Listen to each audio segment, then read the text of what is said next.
Pemerintah Amerika Serikat mengungkap rincian baru terkait dugaan uji coba nuklir bawah tanah yang disebut dilakukan China di lokasi Lob Nor, Cina Barat pada 22 Juni 2020 lalu. Asisten Menteri Luar Negeri AS Christopher Yao menjelaskan pada 17 Februari bahwa stasiun seismik terpencil di Kazakhstan mendeteksi getaran berkekuatan 2,75 yang berjarak sekitar 720 km dari lokasi uji Lob Nor. Menurut Yao, setelah meninjau data tambahan, kecil kemungkinan peristiwa itu merupakan hal lain selain ledakan tunggal. Ia menilai pola gelombang yang terekam tidak konsisten dengan aktivitas pertambangan maupun gempa bumi. Ia menyimpulkan karakteristik getaran tersebut sesuai dengan pola uji coba eksplosif nuklir. Sementara itu, China pada 13 Februari membantah tuduhan tersebut dan menegaskan tidak melakukan uji coba nuklir bawah tanah. Uji coba nuklir resmi terakhir China tercatat berlangsung pada 1996. Bahkan, Pentagon menyebut China kini memiliki lebih dari 600 hulu ledak operasional yang diproyeksikan melampaui 1000 hulu ledak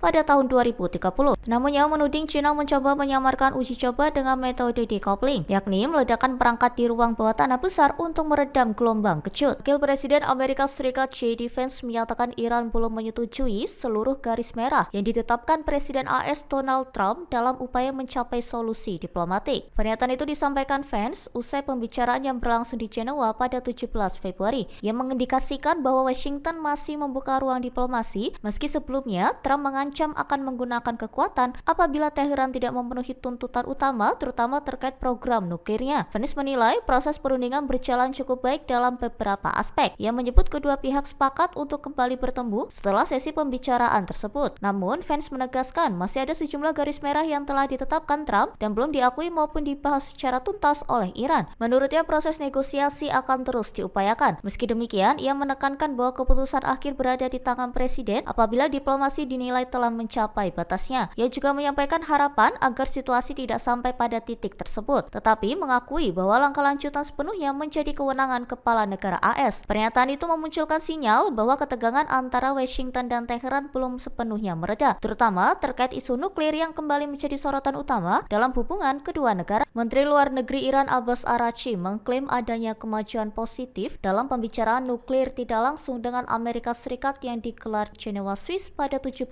Februari. Pembicaraan yang dimediasi Oman itu berlangsung di tengah meningkatnya ketegangan militer di kawasan Teluk. Araghchi menyatakan kedua pihak berhasil mencapai kesepahaman mengenai seperangkat prinsip panduan sebagai dasar penyusunan teks perjanjian potensial. Ia menilai hasil kali ini lebih baik dibandingkan putaran sebelumnya di Oman. Meski demikian, ia mengakui masih dibutuhkan waktu untuk mempersempit perbedaan yang ada. Menurutnya, setelah masing-masing pihak menyusun rancangan teks, draft akan dipertukarkan dan jadwal putaran ketiga pembicaraan akan ditetapkan. Di sisi lain, Wakil Presiden AS J.D. Vance menyampaikan pandangan yang lebih berhati-hati. Ia menyebut pembicaraan berjalan cukup baik dalam beberapa aspek, namun masih ada sejumlah garis merah Presiden Donald Trump yang belum diakui sepenuhnya oleh Iran. Amerika Serikat bahkan tetap mengerahkan 2 kapal induk ke kawasan Teluk. Atas hal mendasar itu menunjukkan bahwa meski diklaim ada kemajuan baik, jalan menuju kesepakatan final masih dipenuhi tarik-menarik kepentingan, sehingga bayang-bayang kekuatan militer tetap menjadi pesan yang sulit diabaikan. Pemimpin tertinggi Iran Ali Khamenei menegaskan Presiden Amerika Serikat Donald Trump tidak akan mampu menghancurkan Iran maupun mewujudkan perubahan rezim di Teheran. Laporan Reuters pada 17 Februari melaporkan bahwa Khamenei merespons pernyataan Trump